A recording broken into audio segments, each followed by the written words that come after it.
खबर बगहा के बेतिया से है, जहां सीपीआई एम पश्चिम चंपारण संसदीय निर्वाचन क्षेत्र के 3 विधानसभा क्षेत्र स्तरीय कार्यकर्ता सम्मेलन हुआ संपन्न। इंडिया तथा महागठबंधन समर्थित पश्चिम चंपारण लोकसभा क्षेत्र से कांग्रेस के प्रत्याशी मदन मोहन तिवारी के समर्थन में भारत की कम्युनिस्ट पार्टी मार्क्सवादी की बेतिया, चनपटिया तथा नौतन विधानसभा क्षेत्रों का अपने कार्यकर्ता सम्मेलन मीना बाजार स्थित बेतिया पार्टी कार्यालय में हुआ।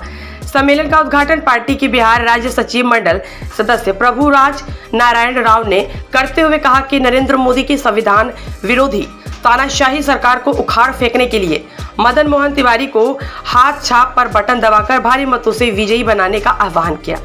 कार्यकर्ता सम्मेलन की अध्यक्षता प्रभुनाथ गुप्ता ने की। साथ ही उन्होंने यह भी कहा कि पश्चिमी चंपारण के भाजपा सांसद डॉक्टर संजय जायसवाल ने इस संसदीय क्षेत्र का विकास तो नहीं किया, पर अपना विकास उन्होंने जरूर कर लिया है।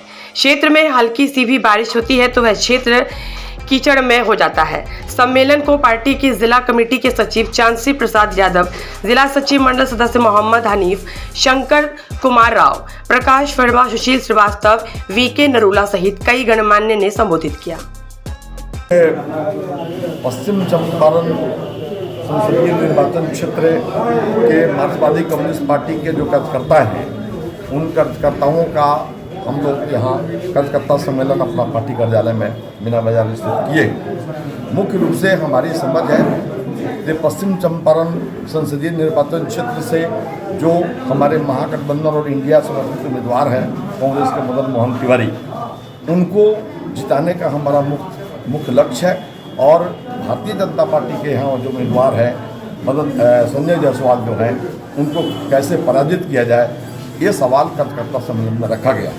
हम लोगों ने इस बात को रखा है कि ये सिर्फ मदन मोहन तिवारी को जिताना और संजय जायसवाल को हराने का सवाल नहीं है, बल्कि देश के प्रधानमंत्री नरेंद्र मोदी जिस तरीके से संविधान की धज्जियाँ उड़ा रहे हैं, आज प्रश्न उठा है कि संविधान रहे कि नहीं रहे। आज प्रश्न ये सवाल खड़ा सामने हो गया है कि हमारे देश में लोकतंत्र रहे कि नहीं रहे।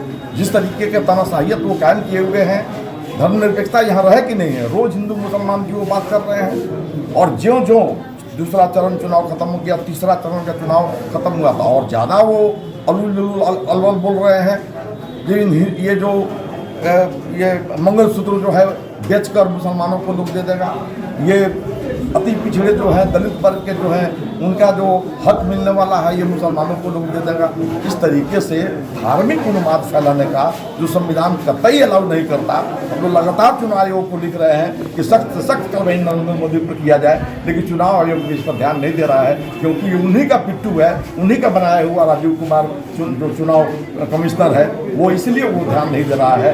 फिर भी हम लड़ रहे हैं, और अभी तक जो 3 चरणों का चुनाव का नतीजा सामने आया है, ये साबित कर दिया है कि नरेंद्र मोदी और भाजपा पूरी तरीके से चुनाव हार रही है, और अभी लगातार इंडिया जो है आगे बढ़ रहा है। तो इंडिया का जो यहाँ उम्मीदवार है मदन मोहन तिवारी, मार्क्सवादी कम्युनिस्ट पार्टी के कार्यकर्ता, एक कार्यकर्ता जो हमारे हैं, आज से लग जाएंगे गाँव में, हर जगहों पर गाँव में जाकर प्रचार करके, और कैसे इंडिया गठबंधन को जिताया जाए, और ये जो नरेंद्र मोदी की जो उनका जो उम्मीदवार है संजय जायसवाल, कैसे उसको पराजित किया जाए, ये हमारा मुख्य मकसद है। इसी के लिए हम लोग आज कार्यकर्ता सम्मेलन किए गए।